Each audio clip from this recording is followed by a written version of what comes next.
Inilah oto penyuluhan ekoteologi. Kendaraan akan berfungsi sebagai syiar bagi penyuluhan agama dan juga lingkungan di Kementerian Agama Maros, Sulawesi Selatan. Kendaraan ini awalnya merupakan kendaraan pribadi milik salah seorang ASN.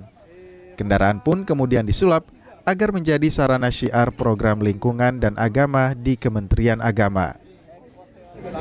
Memberi arahan mengatakan bahwa penyuluh P3K yang baru saja diangkat ini, saya tunggu inovasinya, kreasinya untuk membawa kita ini punya efek bekerja. Negara memberi SK tidak sia-sia.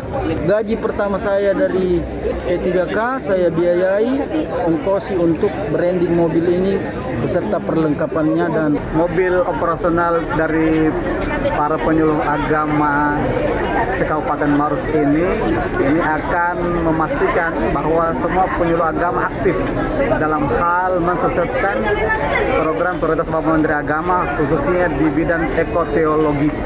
Nah saat ini di abad ke-21 ini kerusakan alam semakin nyata karena penambangan-penambangan yang dilegalkan ya baik oleh negara apalagi yang dari masyarakat yang tidak paham dengan kebutuhan hidup manusia jangka panjang. Oto penyuluhan ekoteologi diharapkan bisa jadi penyatu nilai agama dan praktek pelestarian alam. Aziz Hamid, Kompas TV Maros, Sulawesi Selatan.